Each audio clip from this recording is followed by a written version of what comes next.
So honored and glad to see Danae in the city of Richmond and via the collaboration of our very first MPZ that's rolling out the gate. And, they talk so much about the work that's happening in the city of Richmond and some of the challenges that are there.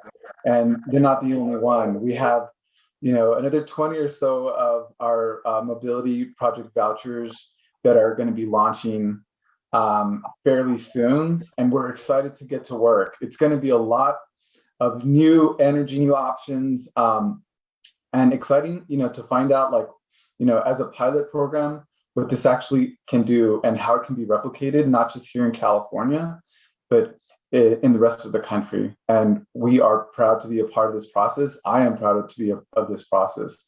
And mainly, and I'd like to emphasize again, is that we're working in underserved communities that have been completely underserved, and we get to play a part in providing, technical assistance, access, funds, money, much needed money to communities that really truly need it.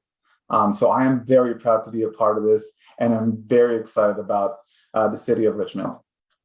So I'd like to thank another one of our generous sponsors, Watt EV, for supporting the California Policy Summit.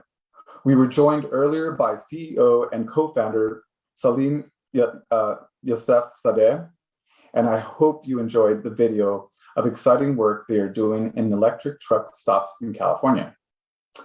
Now we're going to take it up to the macro level with funding for transforming fleets. We are pleased to host a discussion on tremendous budget proposals for investment in zero-emission vehicles. The governor laid out his budget proposal for zero-emission transportation a little over a week ago. The budget is now in the hands of legislators. And now that many of us here today are anxious to know how that proposal is making its way through negotiations and what else might be in store for the clean transportation industry in the halls of the Capitol building. Joining us as our Assembly Member Christopher M. Ward, 78th Assembly District, which includes San Diego. Assembly Member Laura Friedman, 43rd Assembly District, my next door neighbor in California, in the Glendale region. And Assembly Member Steve Bennett, 37th Assembly District, California, encompassing southern Santa Barbara County and western Ventura County. The Assembly members will be moderated by the CALSTART colleague, Jesse Lund, who is the lead project manager in the Truck and Off-Road Initiative. Please welcome a discussion on funding paves the way, maintaining California's leadership in commercial fleet transformation. Hello, thank you all so much for being with us today. It's truly a pleasure. I know we've only got about 30 minutes with you, so I'm going to jump straight into some questions. Assemblymember Bennett, I'll start with you. We heard earlier this morning from some proponents of hydrogen. I want to kick it off with a bit of a spicy question. I'm curious how you think California should get to a zero-emission future for fleets. Do you have a technology preference, or should the state just set a standard and let the industry respond? Thanks for the question, and thanks for the opportunity to be here and talk about this whole important topic. We don't have a great enough sense of urgency about climate change, and so this conference hopefully helps take us one step further down the road. But with regards to a technology preference, I don't have a technology preference, but I do think that we can't just sit back and wait for the market to do it. And the reason for that is market economies don't kick off these kind of innovations that require significant upfront investments very well. Command economies do it very well. You don't have to have demand for the railroad to build the railroad tracks. In a command economy, they just tell you you're going to build the railroad tracks and then you're going to, fill it in. But here in a market economy, the government has an important role to try to get the initial critical infrastructure in place so that then the market can sort it all out. And so I think the way that we get there I think, is to seed multiple options for the market to move forward on. And so certainly, in the transportation field, I think we want to keep both the electric battery cars that are at the light duty level, moving forward very quickly. But also we need to keep hydrogen open as an option, and have that minimum infrastructure available, so that if somebody wants to innovate, somebody wants to make an investment in a fleet of trucks, they can do that and feel like they at least have some place in the state of California where they can consistently get fueled up, and that they can also get green hydrogen for that.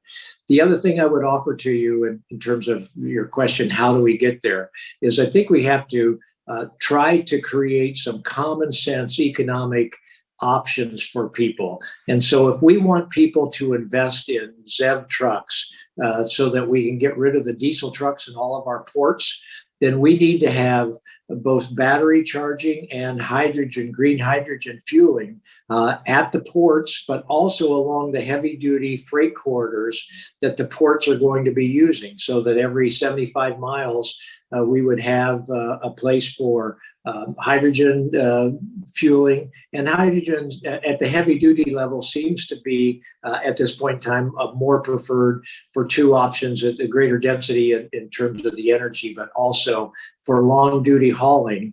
It's being able to pull into a truck stop and fill up with hydrogen and continue on down the road.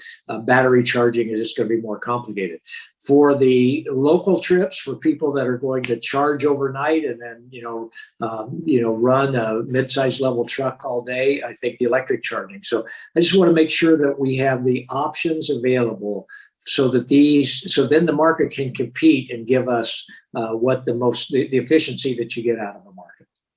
Absolutely. Thank you so much. And building on that, you mentioned ports. Assemblymember Ward, I'd like to turn it over to you. Your part of the state has one of California's top 3 port facilities. The state has a long history using the HVIP program to support transitioning the heavy-duty trucking sector to zero emissions. More recently, the state established the Clean Off-Road Equipment Voucher Incentive Projects, CORE, specifically to support port and other off-road equipment transitions. Both of these programs support projects at your port. Do you think they have enough funding? And do you think the governor's January budget makes a strong enough investment in these sorts of programs? Well, thank you. And again, also great to be with you in this panel here today. I do, very proud of the work of the Port of San Diego. They have been pioneering a lot of their green initiatives to try to electrify the shore power facilities and other ways to make sure that, transportation sectors intersecting with port facilities are heading in the right direction. The program that you mentioned, HVIP, it's along with, I think, the Clean Off-Road Equipment Voucher incentive projects.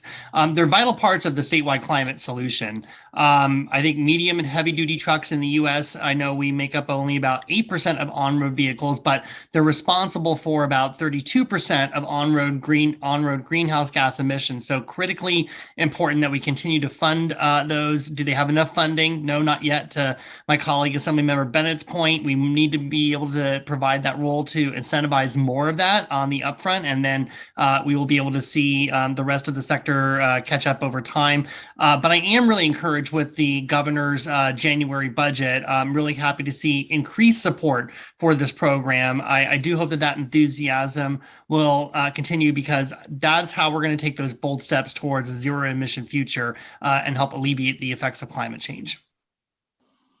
Excellent. Thank you so much. I know all of us at CalSTART were excited to see that budget as well.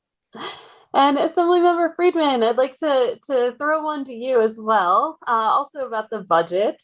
The state has a long history of pushing the envelope on transportation policy, whether it's from tailpipe emission standards to AB 32, the establishment of the Clean Transportation Program.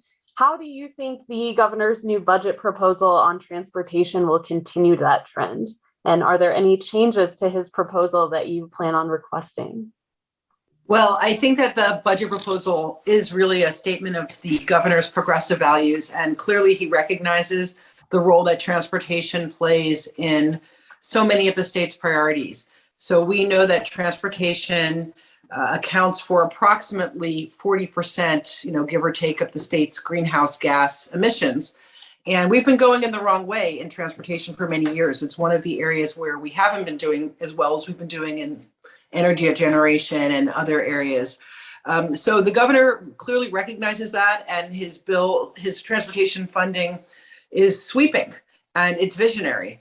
And it runs the gamut from making investments in alternative and clean fuel and infrastructure. And, given what's happening at the federal level with infrastructure spending, I think it's the perfect moment to really jump on the infrastructure piece of all of this and double down on that federal money. So, he has spending on supporting the different fuel types. He's focusing on some of our most polluting vehicles being, our trucks and class 8 vehicles.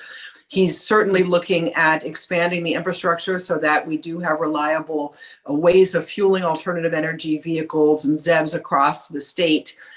He's also focusing on alternative transportation, on active transportation, which is certainly something near and dear to my heart. And we're seeing this year a proposal for $750 million to go into active transportation. Now, we know that this is an oversubscribed program and desire from many of our localities, and there's no shortage of shovel-ready projects in this space. I would love to see more money going into active transportation, certainly looking for ways outside of general fund money to wring out more money from older funding formulas for active transportation. And the other thing that the governor is focusing on that I'm really happy to see is transformative land use policies and putting funding into the budget to focus on that. And what I mean by that is making sure that we connect how we use land, how we develop and build, and the connection to our need to drive. There are development patterns that are more conducive to active transportation, certainly denser city centers. There's land use policies that make transit easier to use. A lot of our bedroom communities and our suburban sprawl communities are really hard to service with transit. People still have to walk too far to get to even to a bus stop. So it's hard to run that kind of transportation. And yet ZEVs aren't going to save us. They're not going to save us in everything. We've also got to get people out of cars, particularly as we grow. Anyone who lives in Los Angeles will tell you that the connection between transportation and housing is profound. And the first thing that the neighbors say when they say no to a new housing proposal or an apartment building in their neighborhood is, what are we going to do about all the cars, the congestion and the parking? So we've got to, there's so many reasons that we've got to try to get people out of passenger cars. Public health reasons, connection to community reasons, certainly equity and the cost of owning and operating a car, quality of life issues as people who are in our lower income jobs particularly, but also middle class jobs are pushed to live further and further away from where they work. So we've got to also we have to reconsider how we build, how we develop, and how we live. And the governor does have money in the budget to help with that planning. Now, I've done work in this area in the past couple of years. I continue to introduce bills and work in all of these spaces. One of the reasons that I came to the Transportation Committee was to de-silo these issues. Now, transportation policy is climate policy. It's also the flip side of our housing policy and our land use policies. So if we can connect all of those together, it'll be a lot easier for us to focus on really achieving our goals and on addressing our big greenhouse gas and quality of life and housing and health issues. Could not agree more. Thank you so much. And thank you for your continued work on these issues. And you raised some really important threads, I think, around equity and some of the differences between communities throughout the state. Assemblymember Bennett, I wanted to ask you, you represent an affluent coastal community. When your constituents talk to you about how the state should lead an effort to reduce emissions in the transportation sector, I'm curious what you're hearing from them about what the biggest barriers are and how you think your constituents' needs might be different from some of these other parts of the state. Well, thanks for the question. I think my constituents, the first barrier that they identify as sort of a lack of urgency by decision makers, the bureaucracy, et cetera. That's a perception that they have. While it's not, I don't think it's 100% accurate. I think a lot of people have this sense of urgency, but trying to figure out what's the right path is to move forward and to deal with all of the moving parts as we move forward. But I can safely say my constituents, I think overwhelmingly, want our transportation sector to move completely away from fossil fuels. They think it can be done, and that's where they want us to move. And so with that being the case, I would offer that the first barrier is we have to have clean ways of recharging our transportation vehicles. So we need to get the grid to soon be 100% clean, right? And it's not yet. We need to get hydrogen to be 100% clean. Neither of those things are going to happen overnight. And I think we have to recognize that we actually, we can't sit there and say we're not going to charge cars because we don't have 100% green energy, powering our electrical grid yet. But we need to know that we're going to temporarily use that to build the infrastructure up for car charging. Same thing with hydrogen. While we're not going to have 100% green hydrogen right now, we can temporarily use the hydrogen fuel that's out there to build the infrastructure up. But we have to move rapidly. And I'm really glad that the governor has $100 million in the budget for the development of green hydrogen and some of the competitive grants and incentives that may be out there. So first, if you don't have that, we're never going to get there. And then you have to increase the pace of the implementation of these charging stations and really try to use some common sense to get the biggest bang for our buck. Like I mentioned before, but charging stations, what works best in multi-unit apartments in a low-income area? What's the best way to get everybody charged? Do you give everybody a key, and do you give everybody a certain allocation or time? All of those things require hard bureaucratic work. I would offer, same thing I mentioned with hydrogen. If you could either just scatter hydrogen, we have 200 hydrogen stations, fueling stations we claim we're going to build, or we have funding for it to build. But if we don't have a logical place to put them and we just scatter them all over the place, we will not take as great advantage of that investment as possible. But we also need to realize implementation is I think 90% of the issue. It's easy to set the goal. It's a lot harder to implement. And implementation means rolling up your sleeves, solving the problems, having, all of the bureaucracy get on the same page, have people understand what everybody else is doing. And right now there's a feeling we're very kind of hit and miss and siloed oriented. So trying to pull that together seems to be another big part of it. And I'll leave you with the final barrier that I think is out there. And that is, as you make this transition, we're seeing it right now. You have to have equilibrium between what you're transitioning away from and to. So we may, suddenly push fossil fuels, production down, and then all of a sudden there's a shortage of fossil fuel for the people that are remaining, and you see big high spikes in gasoline prices, which is partially what we're having now. On the other hand, we can't get people. So having that balance, making sure our regulations create a smoother transition means people will have more confidence in making the transition. But if we start getting real dislocations in the transition, we're going to lose some public support for the hard choices that we have to make. I hope that summarizes that. And then the final thing you asked about is our district different than others? I think everybody wants to get there like this, but I think that I have a combination of affluent areas and some very disadvantaged communities. Everybody wants to get there, but the disadvantaged communities need a lot more assistance in sort of understanding and technology and how do they apply for grants than the communities that are more well off. Hope that helps.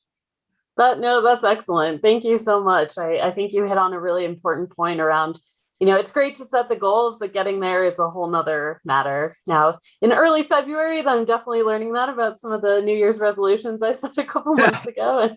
And we definitely see that with climate goals as well. On this topic of implementation and kind of who roles and responsibilities of different actors, Assemblymember Ward, I wanted to ask you, obviously you currently serve in the state legislature. However, you've also been a local elected official. When you think about the scale of the problem to get to zero emissions in our transportation sector, how much is the state's responsibility versus local and regional actors? Well, thanks. Yeah, it was a pleasure to serve on the San Diego City Council for 4 years prior to starting my time in the legislature. And it's a shared responsibility. I think that the state is able to send some broad objectives and goals and funding. And where the rubber meets the road, no pun intended, is really in our local communities and those jurisdictions, making sure that things are going to actually implement well and work out well with so many other kind of competing circumstances, as well as where you really have to make sure everything is both planned and executed appropriately. We have in the state of California now set ambitious goals for the adoption of ZEVs and electric vehicles in particular. I think in order to meet those goals, we must provide those local governments then the tools and resources necessary to make sure that they can transition away from infrastructure and a landscape, a land use planning landscape that centers towards combustion engine vehicles and rather towards the cleaner forms of transportation needed. If there are ordinances or there are local laws, they're getting in a way that we really help them make sure that they're updating things so that this infrastructure can be rapidly incorporated. I believe that it's our job as legislators to make sure that we set local communities up for success, not just for that funding, but also some of the regulations that they are asking us to update or to work through. But also with local governments, we serve and give guidance on best practices so that many of them, especially for smaller cities, don't have a dearth of staff available to tackle some of these really, transformative, bold, and meaty initiatives. We want to make sure that they have the support that they need to be able to help them meet their share of the ambitious climate goals that we set. Thank you so much. And Assemblymember Friedman, I want to talk to you about, your historic roles and how you're continuing that work forward. I know you've been a leader on greenhouse gas emissions reductions in both the building footprint and transportation systems. Can you speak a little to how you plan to use your position as chair of the Transportation Committee to keep California as a leader in reducing greenhouse gas emissions in the transportation sector in particular? Thank you. Certainly a lot of my work has been in this area. And I do think that continuing to use my position to connect these different issues together in ways that are tangible to people. For instance, the bill that I ran last year that ended up it got held in the Senate, but we're reintroducing about parking minimums is a really good example of this. So what this bill said was that it would have prohibited local jurisdictions from having any kind of parking minimum for residential or commercial development within a half a mile of major transit, being primarily, your light rail systems, some major bus stops where you have a lot of buses that intersect.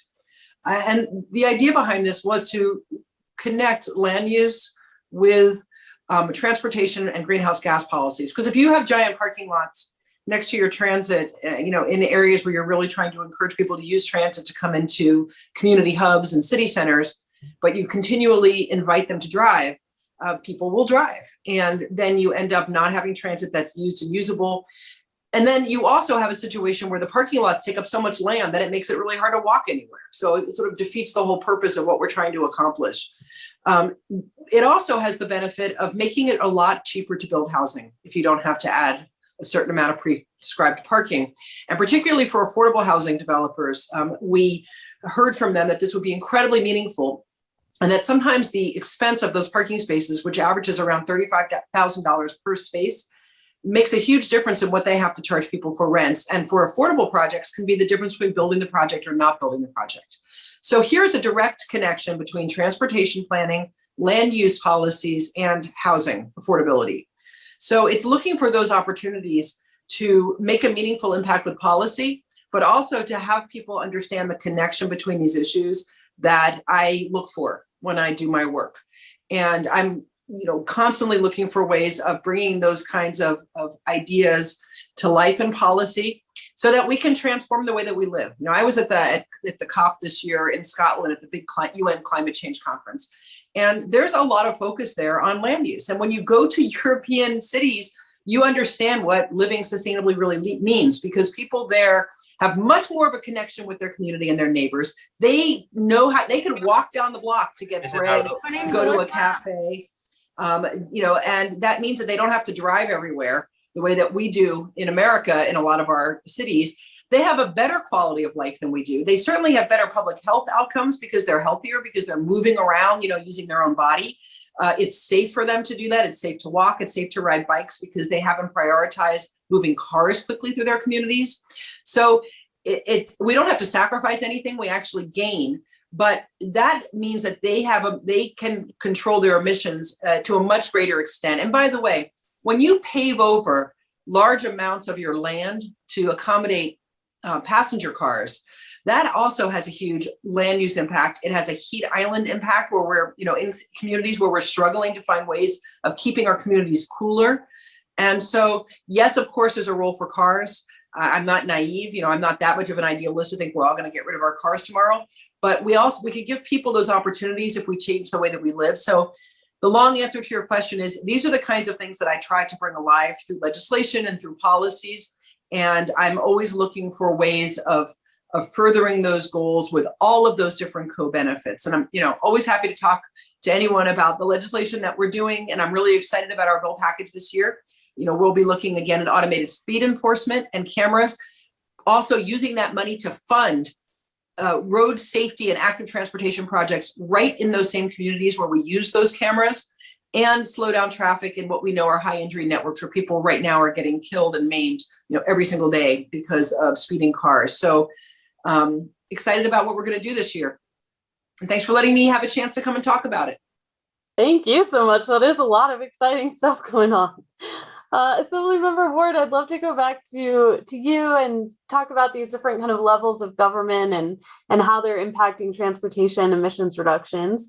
Can you talk to us a little bit about your leadership in establishing regional climate authorities and help us understand how they might help California in meeting its transportation climate goals? Yeah, thank you. It's definitely an important and work that several of us are working on, including Member Bennett as well, my colleague here, that we helped to join author with some other colleagues, the work on establishing regional climate authorities. Last year, we had a couple pieces of legislation which helped to coordinate climate adaptation and mitigation activities. These went over to the Senate, and some of those were incorporated into the state budget action from last summer. And then I have a new bill, AB 1640 right now, which is going to come and work in some of the governance structures as well that will help regions opt into being able to use the elements of these authorities faster. So what are these? Well, we know that climate change is going to have a lot of impacts over the next several decades. Our communities were already experiencing the effects, whether it's sea level rise, coastal degradation, extreme drought, extreme heat, weather events, flooding, wildfires, etc. So we believe that now is the time for the state to help local governments address both the current and future effects of climate change through these regional climate change authorities. Right now, cities, counties, local entities, they're working to achieve their SB 32 and AB 32 goals through their community climate action plans. And local agencies now need to begin planning for the state's most ambitious climate goal, which aims to achieve climate neutrality as soon as possible, no later than 2045, and then to maintain negative emissions thereafter. So these regional climate authorities would support local efforts through their planning, collaborating with other local decision makers, and they would facilitate the funding and project implementation to sort of reach their regional goals. We want to make sure that those regions' leaders are at a table. The needs of San Diego are not necessarily the same as the needs of Orange County or even the climate change effects that we're seeing in the Central Valley or the Sierras. So to have that local entity ready to go, understanding their localized issues and then intersecting the state support and funding as it comes down will help localities be able to provide for those adaptation and mitigating strategies a lot faster. Thank you so much. Very excited to see how the different regions decide to take this issue on in their own respective ways. I know we've only got maybe about 5 minutes left or so, so I want to open it up to all of you with one question. We've talked about a lot of different technologies, a lot of different policies today. Taking it back to the theme of this panel, really around commercial fleet decarbonization, what technology or policy are you most excited about seeing over, let's say, the next year or so? Whoever wants to jump in first. Well, I'll jump right now. I think we've done a very good job in terms of moving forward on light duty charging stations and battery implementation. And certainly you see companies like Tesla's, Pathfinders, and now everybody is moving forward on that. So I don't want to suggest by my answer that I'm not 100% there. And I think that that's really important. But the reason I am excited about the hydrogen option is that think back to the time when we first were developing the combustion engine, and we all learned about the documentary how in the 50s and 60s the car companies would buy up every electric car patent that came out. What if instead the government would have stepped in and said, no, you can't do that. No, we're going to keep electric technology and electric cars viable. How different could the world be right now if we had been, for the last 60 or 70 years, developing electric car technology, electric truck technology the whole time? So the reason I'm excited about hydrogen or feel good about it is I see it as putting us on two paths, and California needs more than one path. Who knows what's going to happen with the path of, life cycles of our batteries and all of that. Who knows what might develop in terms of life cycles with hydrogen. Hydrogen may be a problem, and we're glad we have that, but the same thing may be true on the other side with electric technology. So the fact that we can have two major technologies moving, and wherever we can get them to compete, we've seen over and over again in a market economy, competition really helps. But over and over in a market economy, usually when a company gets dominant, they want to crush the competition. And we have to make sure we keep that competition there. Thank you. Thank you so much. All right, so we've got one vote for hydrogen and this competition between kind of fuel cell and battery electric technologies. How about Assembly Members Ward or Friedman? What are you most excited about? Well, I'll say I'm not, I agree that hydrogen is right now the technology that seems the most ready to move very large vehicles for a variety of reasons. The fueling issue, certainly the weight of the vehicle, just where the battery technology is, but that's changing rapidly. And so, who knows, in 3 or 4 years, it could look very different. I'll tell you what I'm most excited about. I'm most excited about autonomous vehicles. And not just in the heavy industry space, but in the passenger space. And, of course, we're very rightfully talking about equity with EVs and how do we get them into disadvantaged communities. And that's all important. But what if in 10 years, nobody owns cars anymore, or very few people do, because we have autonomous fleets? And it's just cheaper to get in them than to own your own car. Will we have wasted money just by putting charging, absolutely everywhere or not? And, we don't know. But I think that that's the technology that has the most potential to be truly disruptive and in a good way in terms of safety, I hope. I mean, I feel like my toaster oven could probably drive a car better than a lot of my neighbors. And I see how recklessly people are driving and aggressively, to the point where, we've seen accidents go up, about 30%, across the country in the past couple of years. So our roads are getting significantly more dangerous. So I worry all the time about my 8-year-old daughter. And I think that the autonomous vehicles really have a promise of reducing a lot of what we see as these really awful fatalities across the country year after year after year. So I have I think that could be some of the most disruptive technology that's out there. And I'm very interested and curious to see how quickly that actually does develop into something that starts to change people's thoughts about whether or not they should own their own vehicle, and what that does to all of the infrastructure that we've created, all the parking lots, all the charging, all the roads, all the signs that we might not need anymore in the future. Absolutely. Thank you. We've thrown that wild card in for autonomous technology. Assemblymember Ward, we've got about 30 seconds if you want to throw out your call for what you're most excited about. I'll answer it just slightly differently and briefly. I'm just excited that we're in California because we are leading on these issues. We have the capacity, I think, of the both the brain trust that we have here in developing and innovating, and we've got the workforce to really manufacture and put things out there. We've got the legislature and the governor ready to, prioritize and incentivize so much of this happening, and we're leading the rest of the country in ZEV, in hydrogen, and maybe what the future technologies are going to look like in 2030. So it's a good space to be. I know we're going to continue to prioritize that, and I know it's going to be able to help us meet our climate action goals. Thank you so much. I couldn't think of a better point to wrap on. California is absolutely leading, I would say arguably globally as well. And we're very excited about the Drive to Zero work that we're doing here at CALSTART to bring a lot of that leadership to the rest of the world. So with that, thank you so much for your time. Thank you for being here and for all of the work that you're doing day to day. I'm going to turn it back over to Caesar for our next panel. Thank you.